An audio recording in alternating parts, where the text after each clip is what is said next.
Hi guys, അപ്പൊ എല്ലാവരും കുറെ പേര് കാര്യം അറിയാതെ എന്നെ കൊണ്ട് ഒരു ബ്ലോഗ് ഇടണം പറയുന്നുണ്ട്. അപ്പൊ ഞാനിപ്പോ ആ കാര്യങ്ങൾ മൊത്തം നിങ്ങളെ കൊണ്ട് പറയുവാണ്. എന്താ രാമേന്ദ്ര പ്രശ്നം? ഞാനും വിഷ്ണുവായിട്ട് കുറച്ച് പ്രശ്നങ്ങളുണ്ടായിരുന്നു ഇങ്ങനൊരു ആടെ പേരില്. പക്ഷെ അന്ന് അങ്ങനെ ഒന്നും ഇല്ലായിരുന്നു.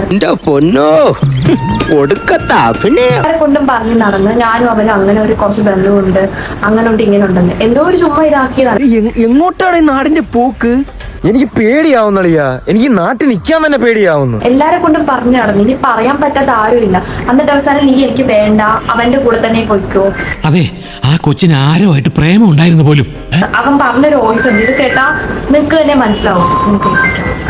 ഇത് നോക്കിക്കോ, എനിക്ക് എന്തൊക്കെ വേണം അവരെ നോക്കിക്കോ. അവിടെ എല്ലാ യൂസും കഴിഞ്ഞു, നീ കുറച്ച് യൂസ് ചെയ്ത്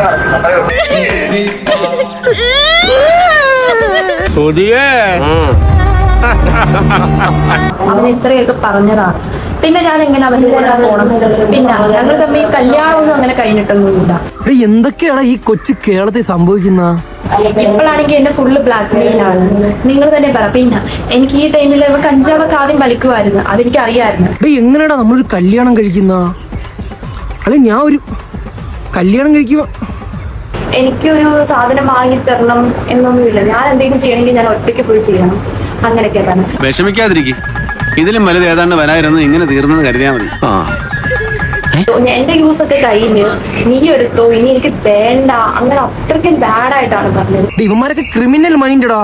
ഈ നാട്ടിൽ നടക്കുന്ന കാര്യങ്ങളൊക്കെ ആരെ സ്നേഹിക്കൂടാ വിശ്വസിച്ച്. അവന്റെ എല്ലാ കാര്യങ്ങളും, അവന്റെ വീട്ടിലെ കാര്യങ്ങളും അവന്റെ കാര്യങ്ങളും ജോലിയില്ല എല്ലാം അറിഞ്ഞിട്ടാണ് ഞാൻ അവനെ നോക്കിയത്.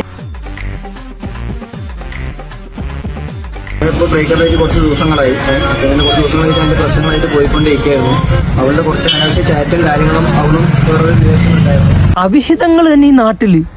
കല്യാണം കഴിഞ്ഞ പെണ്ണ് വേറൊരാളുടെ അവിഹിതം. അത് വേറെ ആരുമല്ല, എന്റെ കൂട്ടുകാരൻ തന്നെയാണ്. ഞാൻ അവനെ കൂടെ കൊണ്ടു നടന്നവൻ തന്നെയാണ്. അവൻ തന്നെയാണ് എന്നെ ചതിച്ചതും. ഇവിടെ എന്റെ ഒരു ഫ്രണ്ടിന് ഒരു ലൈനുണ്ട്. ആ ലൈന് അവളെ ഒരു ഫ്രണ്ടിന്റെ ലൈനോട്ട് ലൈനാ.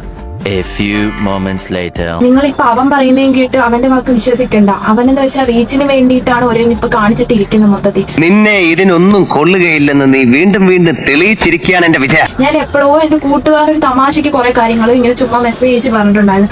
അത്ര മാത്രമേ ഞാൻ ചെയ്തിട്ടുള്ളൂ. ഇനിയും വല്ലാണ്ട് വയലന്റ് ആയ നേരത്തെ പറഞ്ഞില്ലേ ഒരു ചുറ്റിക, അതെടുത്ത് ഒന്നുകൂടി പ്രയോഗിച്ചോളൂ. എന്നെ അവൻ ഒന്നുമേ നോക്കിയിട്ട് കൂടിയില്ല. ഈ വാടക ഗർഭം വരെ എന്നെ കൊണ്ട് ചെയ്യണോന്ന് പറഞ്ഞിട്ട് ഒരുപാട് എന്നെ ഭീഷണിപ്പെടുത്തിയിട്ടുള്ളതാണ് ഈ പറയുന്ന വിഷ്ണു എന്ന് പറഞ്ഞ ആള്. എന്തൊക്കെയാ നടക്കുന്നേ? എന്തൊക്കെയാ എല്ലാരും ഇപ്പൊ കൊച്ചെന്ന് പറയുന്നുണ്ടല്ലോ, അബീന്റെ കൊച്ച്. അങ്ങനെ എനിക്ക് കൊച്ചു ഉണ്ടായിട്ടില്ല, ഒന്നും ഉണ്ടായിട്ടില്ല. അവനായിട്ട് ഇങ്ങനെ എല്ലാവരും കൊണ്ട് ചുമ്മാ പറഞ്ഞ് നടക്കുവാണ്. ഇനിയിപ്പോ എന്താ ചെയ്യുക? ഒരു ആന കുത്താൻ വരികയാണെന്ന് കരുതി നീ അങ്ങോട്ട് നേരിടും. ഇനിയിപ്പോ അവൻ പാർട്ട് 2 എന്ന് പറഞ്ഞ അടുത്ത വീഡിയോ എന്നെ പറ്റിയിട്ടായിരിക്കും ഇടുന്നത്. പക്ഷെ അവൻ പറയട്ടോ, കുഴപ്പമില്ല. പറയുന്ന നിനക്കില്ലേലും കേൾക്കുന്ന എനിക്കില്ലടാ ഒരു ചളുപ്പ്. സംഭവിച്ചിട്ടിരിക്കുന്നതൊക്കെ കുട്ടിന്, സംഭവിക്കാൻ പോണതൊക്കെ കുട്ടിന്, ഇനി ഒന്നും സംഭവിച്ചില്ല അതൊക്കെ വെരി വെരി കുട്ടിന്.